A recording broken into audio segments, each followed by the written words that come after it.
자, 여러분 반갑습니다. 이번 시간은 미군정 그리고 치안국, 치안본부, 경찰청 시대의 경찰에 대해서 살펴보도록 하겠습니다. 자, 우리 이제 미군정 경무청의 역사성과 정통성에 대해서 좀 알 필요가 있습니다. 자, 미군정 경무의 역사성과 정통성이 있느냐라는 논쟁이 붙었습니다. 자, 미군정청은 한국이나 이론을 적용을 하게 됩니다. 그래서 코리안나이제이션 시어리라고 얘기를 합니다. 그래서 이 이제 한국이나 이론은 뭐냐면 미군은 이제 1945년 8월 15일 일본이 패망했지만 바로 우리나라에 들어온 게 아니고 9월 7일에 들어오게 됩니다. 그래서 그때 하지 중장이 일본군 사령관에게 이제 한 달 정도가 뒤죠. 해방은 8월 15일인데 한 9월 7일 이렇게 되니까 15일, 7, 그러니까 한 22일, 그죠? 약 뭐 한 20일 정도 그 이후에 이제 미군이 들어오게 됩니다. 그때 이제 일본군이 통치를 여전히 하고 있는 거죠. 자, 그때 이제 일본 이제 패망하고 이제 미군이 이제 9월 7일에 들어오고 난 다음에 그 항공기를 통해 가고 남한 전역의 삐라를 살포합니다. 그 삐라 살포 내용이 뭐냐면 일제 시대에 근무하던 구 관료는 현직에 복귀하라라고 하는 복귀 명령이 이룹니다. 그래서 이때 이제 8월 10일에 해방이 되고 난 다음에 일제시대 때 관료들이 전부 다 숨어버립니다. 왜냐 해방이 됐기 때문에.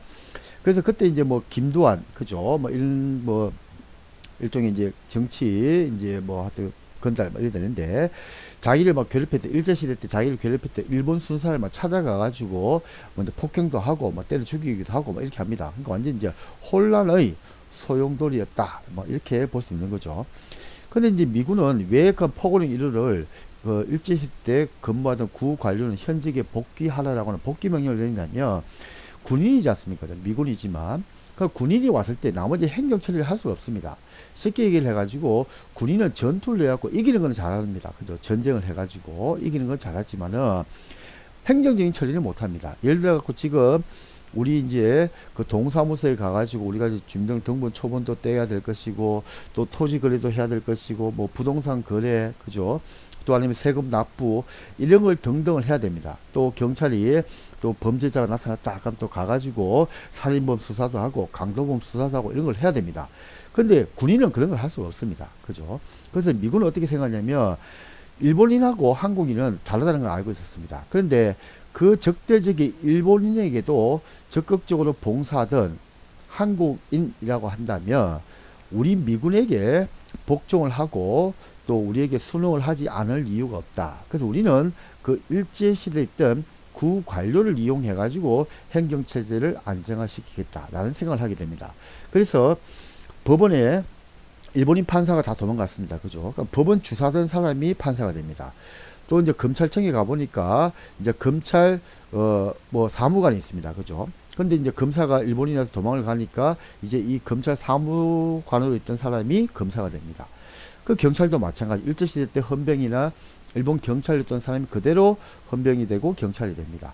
그래서 일제시대 때 근무하던 관료를 그대로 온전해가지고 이용을 하자라는 정책을 취하는데 그걸 우리는 한국이나 이론이다라고 얘기를 합니다.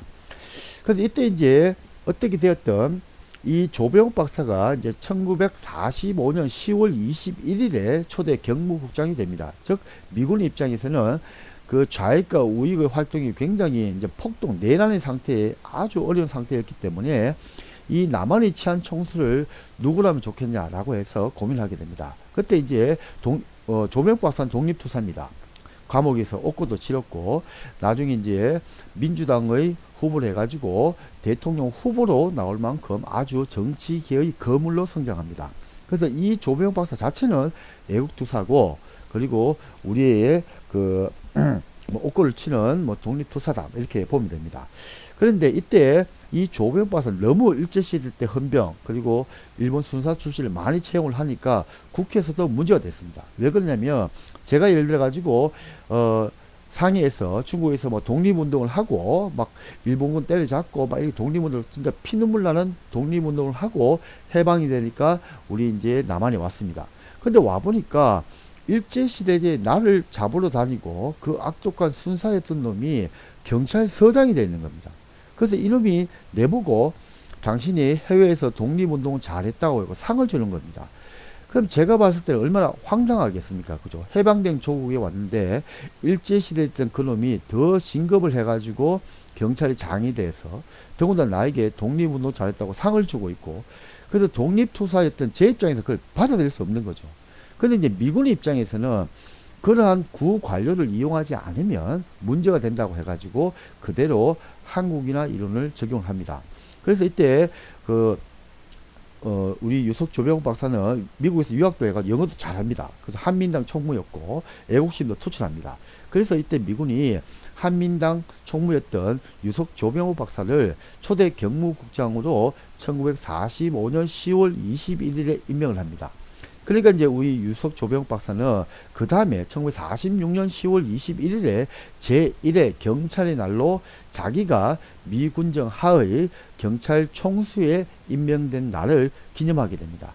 그래서 어떻게 보면 우리 이제 경찰의 날이 아무런 역사적인 의미와 정통성은 없다라고 우리가 흔히 얘기를 합니다. 그래서 지금 현재 경찰의 날을 바꾸려고 하는 논의가 진행이 되고 있습니다. 그리고 이때 이제 이런 문제가 발생하니까 왜 너는 그 일제시대에 있던 그 악독한 순서와 헌병을 많이 채용했느냐라고 물어보니까 우리 유석 조병욱 박사가 그 유명한 프로잽 이론과 프로잡 이론을 주장을 하게 됩니다. 그래서 프로잽은 프로제페니즈다. 그 악질적인 친일파다. 나는 이런 놈은 배제를 했다. 근데 프로잡은 일제시대라고 하더라도 가족을 위해 갖고 생계를 유지하기 위해 가지고 직업적으로 어쩔 수 없이 경찰이 된 사람이 있다. 그래서 그 사람들은 악질적인 친일파가 아니다. 그래서 나는 그 사람들을 오히려 채용했을 뿐이다 라고 얘기를 합니다. 그것이 그 유명한 프로잽과 프로잡 이론이다 라고 얘기를 합니다. 그러면서 일제 친일 경찰 채용을 정당화하게 됩니다. 자, 그래서 이제 우리 내무부 치안국, 우리 이제 경찰의 공식적인 역사서가 있습니다. 한국 경찰사라고 해갖고 1972년에 나온 책이 있는데, 그때 이 미군정하의 경찰을 뭐라고 하느냐, 이렇게 얘기를 합니다. 이 당시 국립경찰, 즉 경찰은 진정한 의미에서의 대한민국 국립경찰, 즉 경찰이 아니라 미군정 당국에서 흔히 쓰는 용어에 불과했다. 즉 대한민국이라는 국가가 유지 운영하는 경찰이 아니라 군정권의 근거를 두고 미군정 당국이 유지 운영하는 군정 경찰이었다라고 얘기를 합니다. 자, 이게 이제 무슨 말이냐면 미군은 전 세계 어딜 가더라도 통치하는 방법이 똑같습니다.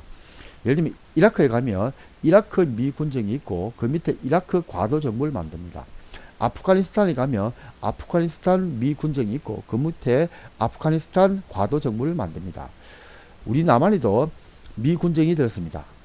그리고 난 다음에 그 밑에 남조선 과도 정부를 만듭니다. 그래서 미군은 전 세계 어딜 가도 통치하는 방식이 유사합니다. 그래서 미군은 우리나라에 왔을 때 우리를 노맨즈 랜드라고 해가지고 임자 없는 땅으로 간주를 합니다. 그래서 미군정 하에 경찰 체제를 만들었다. 그래서 우리 경찰에서는 이때 미군정하의 경찰은 우리의 역사성과 정통성으로 봤을 때 우리가 인정하기는 어렵다라고 얘기를 합니다. 자, 이제 이런 미군정 시대에 이제 보면 1945년부터 46년과 1946년부터 해서 48년까지 시기가 구별됩니다. 그래서 45년부터 46년까지는 경무국 시대 봉사와 질서, 그죠? 그래서 이때 초대 경무국장으로 조병욱 박사가 취임을 하게 되고, 이때 봉사와 질서를 내세워가지고 영미법적 사고를 반영했다라고 얘기를 합니다. 그래서 착금을 먼저 폐지를 합니다. 그래서 경찰봉을 휴대합니다. 일본은 일제시대 때 두 개의 직업군에게 착금, 즉 칼 착용하는 것을 허락을 합니다. 하나는 경찰이었고 하나는 일본 교사였습니다. 선생님이었습니다. 자, 그러다가 이제 1946년부터 해갖고 48년에 이제 미군정이 우리나라에 선물을 두 개를 줍니다. 하나는 그 당시 경기도에 있던 서울을 분리시킵니다. 그래서 서울특별시를 만듭니다. 그 다음 두 번째, 이 수도, 서울을 관리하는 수도경찰청을 창설하게 됩니다. 그게 이제 장택상 씨가 처음으로 수도경찰청장에 취임을 하게 됩니다. 그리고 또 이제 우리 경찰에게는 이제 그 당시에 중앙행정관청이 아니었죠. 경무국은 내무부의 하나의 일개 국에 불과를 합니다. 예를 들면 총무국, 재정국, 지방국 이런 것처럼. 근데 우리 경찰을 처음으로 중앙행정관청이 경무부로 승격을 시켜줍니다. 그게 뭐냐? 지금으로 말하면 행정안전부, 법무부, 국방부, 경찰부 이렇게 있다는 겁니다. 즉 장관급 기관으로 만들어졌다. 이렇게 여러분이 보시면 됩니다. 이때 이제 미군정에 이제 비경찰화가 단행이 됩니다. 그리고 이제 정부과를 신설하고 고등경찰, 그죠? 사찰경찰이죠. 그걸 폐지를 하고 경제경찰, 그죠? 이것도 폐지하고, 그죠? 그리고 이제 정당, 사회단체, 비밀결사, 정치집회, 사상, 정치범죄 등을 감시 단속하는 정치경찰, 그죠? 이것이 이제 고등경찰이었는데 이런 것을 이제 폐지했다. 그리고 최초로 여경을 창설하고 그때 중앙경찰위원회, 그죠? 7명으로 구성된 중앙경찰위원회를 만듭니다. 이때 이제 경무대장이 포함이 되는데 경무대장은 표결권은 없었다. 뭐 이렇게 얘기를 합니다. 핵심은 중앙경찰위원회가 만들어지고 경찰의 정치적 중립과 민주적 정당성을 확보하기 위해 가지고 미군정기에 최초로 중앙경찰위원회가 만들어졌다. 인원은 7명이었다라고 얘기를 합니다. 자, 이제 내무부 치안국으로 출범합니다. 1948년 이제 8월 15일 신생공화국인 대한민국 제1공화국이 출범하게 됩니다. 그래서 우리 경찰은 48년 9월 13일 내무부 소속 하에 치안국으로 출범하게 됩니다.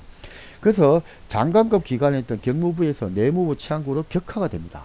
그래서 이거는 뭐냐, 일제시대 구관료의 영향이었다라고 얘기를 합니다. 그래서 일제시대 구관료가 뭐라고 하느냐, 각하, 이승만 대통령이 이렇게 얘기를 합니다. 각하, 절대 경찰을 놓쳐서는 안 됩니다.